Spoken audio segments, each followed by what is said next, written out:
Good morning, I'm Ravi. I'm in an interesting phase of my life. I'm transitioning between two jobs, serving my notice period. So it's a downtime for me. I'm wrapping up my existing work. I have a few days of a leisurely gap. I just moved into a new apartment. And yeah, I have got some time for reflection, especially this is my birthday month. And also, I'm transitioning into my 40s, so a lot's happening, and 40s is something that is considered as a phase where you are supposed to be mature. My new reading glasses are a giveaway of my age, and yeah, I'm becoming a little more reflective of things that I have learned. And in the last week, I wrote a post on my life's most precious lessons and wisdom that I have acquired. Um, I don't know, I'm getting vapor in my glasses. And I posted that on my Facebook page. And one of my dear friend Amit Kabra, who have known for many years now, he added a comment asking me to elaborate on my life's precious lessons. And I said, that's a good one. So why don't I share whatever I have learned in my life that I consider as precious nuggets of wisdom that I have acquired, that I think are precious, and make short videos out of it. Not know how short it is going to be, because if I get started, it becomes very difficult to contain my thoughts in tighter format, but I'll do my best. I do not want to meander into different directions. So yeah, that's the entire effort here. That's the entire purpose of making these videos. This is my first lesson, and this is the most important lesson of all the lessons that I have acquired over the years, especially lately, because some of the wisdom that I acquired came late into my life, even though I have existed for 40 years. But I think the meatiest ones, the powerful ones, are the ones that came in the last few years. So today I'm going to share arguably by my most important lessons of wisdom. And this is about radical generosity, living a life with radical generosity.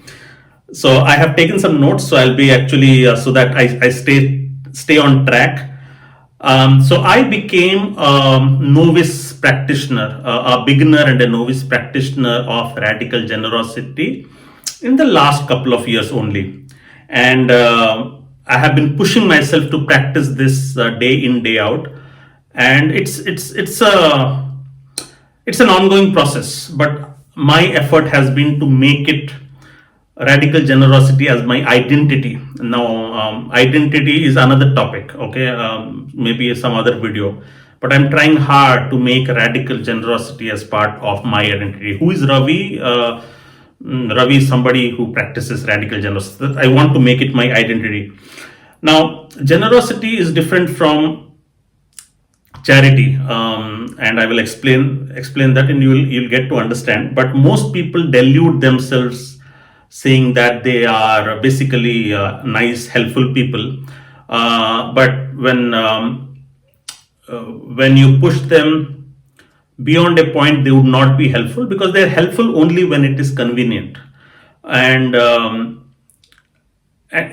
majority of the people are like that. So they will only be helpful to the point where it gets inconvenient to them, and then they would stop being helpful. So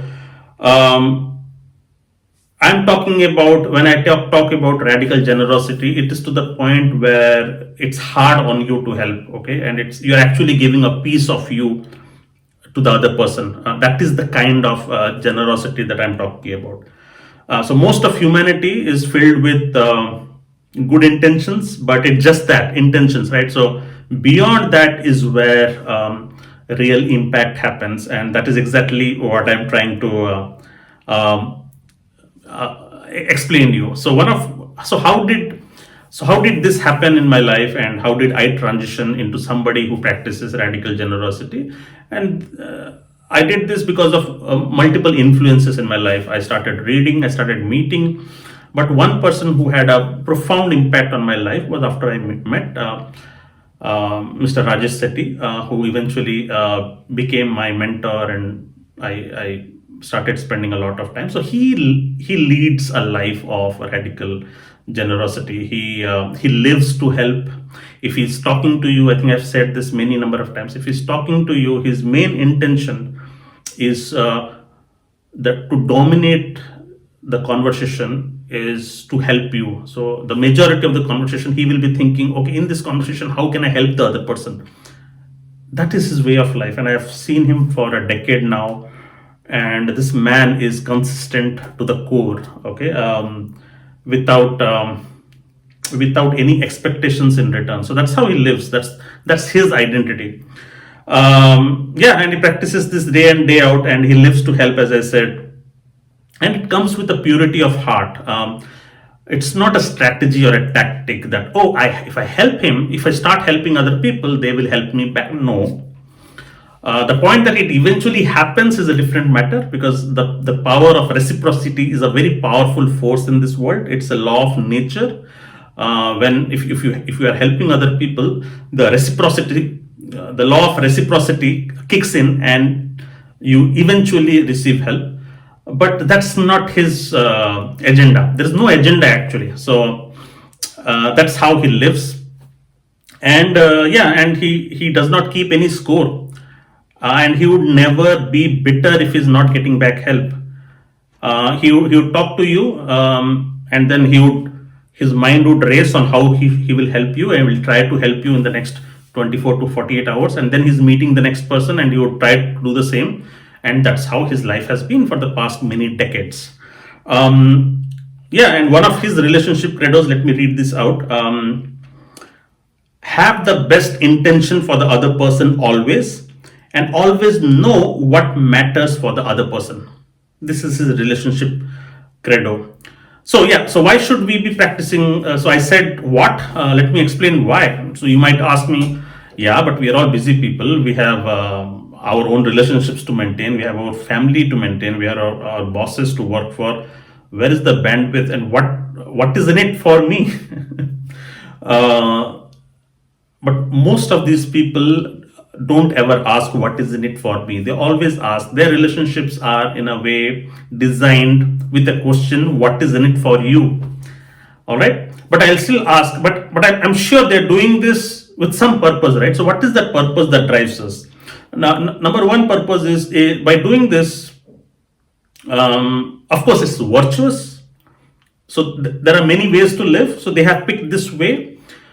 So it's virtuous. It eventually makes you happy. It makes you contented. It makes you just yeah, gives plain happiness. Number two, by doing this day in day out for over time, your social capital is accumulated and getting compounded. So over the years, your social capital is getting compounded, and acquiring social capital is the most powerful force than, say, acquiring wealth, or say any other worldly positions, because the social capital is the amount of goodwill that you accumulate over the years. Your reputation, your goodwill, that is an accumulation of all of that, is called social capital. And then this accumulation of social capital gives you enormous power for the future. So you want to do something in the future. You have helped 1,000 people in the past. Many of you would come to you to help you back to do what you want to do. So that is the kind of enormous power that you get. And I also said why you do it, because if you have helped a lot of people, a law of reciprocity kicks in. It's one of the most powerful laws, and you get help. So yeah, so these are some of the ways why you should practice generosity, radical generosity. So how can you practice, you might ask? Okay, Ravi, it sounds convincing. Of course it's difficult. Of course it is difficult, because it, as I said, it's not easy to get out of your way to help others. to practice this itself is takes a lot of character. It's a character building exercise, and if not everybody has the capacity, you have to grow capacity over time. There is something called leverage and all, which maybe I can talk later. But how can you practice being radically generous? I follow something. I actually block time called to help time. So every week I block on a Sunday. I just sit for a few minutes and I say, okay, next week I have this on my calendar to help time, and then I say, okay, in this next week, who are the people that I can help? Okay, I allot some time for them, and I just block some time. So blocking time, what it does is it makes you proactively intentional about this, because otherwise what happens if you do not block time to think who I can help next week or next month, then where are you practicing this? Okay, to practice you have to dedicatedly give time. So block some time, I call it to help time, and then write down around you who are the people that you could be of help. Okay, and to be meaningfully helpful. Okay, not just help for the sake of helping, but to be meaningfully helpful. There is a nice video by Rajesh. He has this philosophy called practical PGQ, practical generosity quotient. I will put the link right on top of this video of that link of Rajesh. You must listen to it. Very powerful concept. Yeah, so this is what I do. I'll give you examples. I do not want to boast or show off, but examples are the best way to learn on how it works. So this week I'll tell you a few things that I did, and I was quite surprised because I was not keeping a score, but because I was preparing this video, I thought let me list out if I have done something meaningfully helpful to others. And I was happy to say to see that I actually have a handful of things that I did this week. So I came to know of a chief product officer in Belgium, who I have known, and once I had applied for a product manager job in his company. So he was going to be my boss. Eventually I was selected, but I did not. I rejected their offer for some reasons. And I came to know that he lost his job, his top job. He was the head of products, chief product officer. And then I reached out to him. I realized he was off, and then I said, how could I? So I was thinking, how could I be of help to him? So I offered to make him my guest on my podcast, so that I give him a platform. He comes, he talks on a topic. There is some brand building exercise that my audience gets to know, so it just attracts opportunities and stuff like that. So I proposed to him. He felt very happy about it, and we are going to do a podcast together. So this is something he never approached me. I proactively went and offered this to him. The similar case happened of my ex-colleague. He was the head of R&D at Exum, and he just a few days back he said that I'm open for business. So he also lost his job, and the equation between him and me was not very good. We had a fight in my last organizations, and that's how we parted ways. And we never talked after that, even though we are on LinkedIn. He's active on LinkedIn. I am active on LinkedIn. We would never comment or like each other's posts. So there was a certain, so it's a bad blood between us. But when I saw he's open for business, I forgot about my that bad blood between us, and I approached him. I left him a note saying that, hey, how are you doing? Would you want to be a guest on my podcast? I applied the same tactic. He did not respond. 1 day, 2 days, third day he responded. And then we talked and we forgot about all of the other things. And then we talked, and I'm going to do a podcast with him. So I'm giving them a platform. So this was my way of helping them back. And then I also started doing a free mentorship program for all the product management enthusiasts who want to get into product management but are unable to. So I'm doing a mentoring session that is starting from tomorrow. So I actually posted this on my LinkedIn saying that, hey, I am willing to take up 5 people from anybody who is interested, the first 5, and I will be giving them mentorship for the next 3 months, because as I said, I'm joining a new organization in January. I'm in a notice period for 3 months. I have enough time. I'm ramping down. So I want to use this time to help give back, because when I was getting into product management, a lot of people helped me. So I'm doing sessions, free sessions every Sunday, 2 hours with them. So that was second. This morning I did a motivational talk to 18 underprivileged girls from Kerala.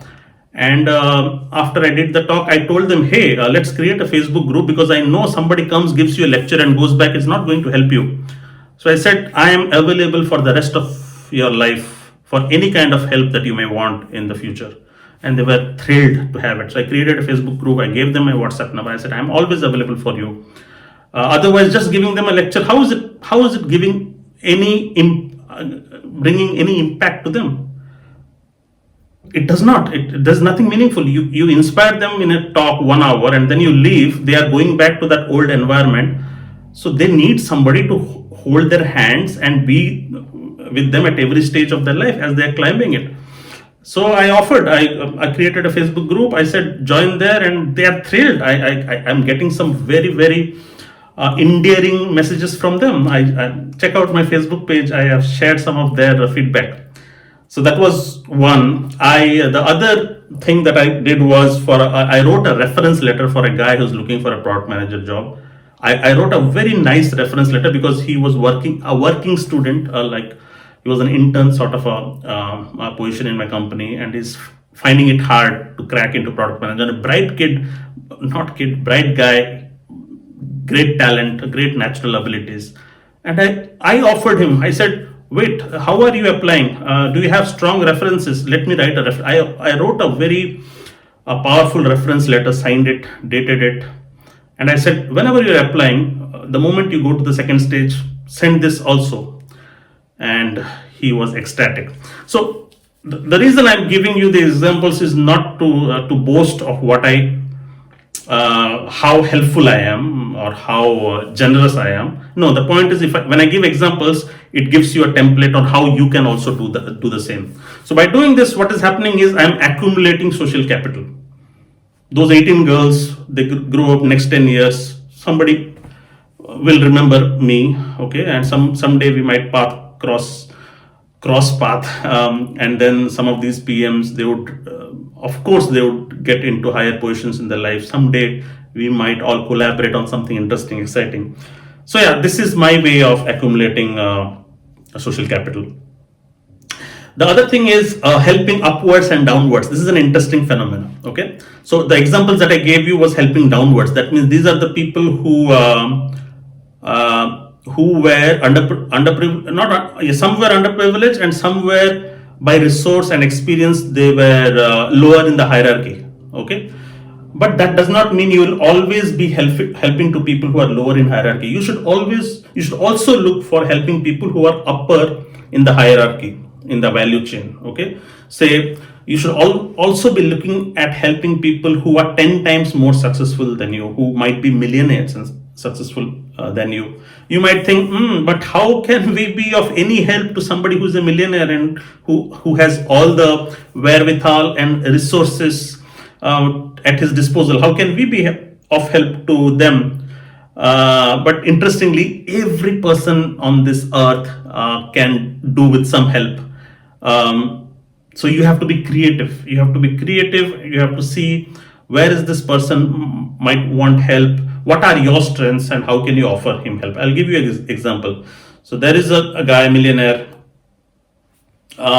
He lacks personal branding. So he likes to talk and do everything, but he does not have a good social media presence. So he has an Instagram account, but he does not have time to maintain it. So I offer to maintain his social media account. So we are maintaining his social media account. I have a college, a friend who's still in college. I pay him very minimum amount in India, and all he does is he posts and creates a nice Instagram feed. And this guy is excited. So he is like, wow, thank you for doing this. He's a millionaire. But he never knew that a social media presence is important. So yeah, this was my strength. I offered him, and he's delighted. So this is my way of accumulating social capital on him. And the other day, you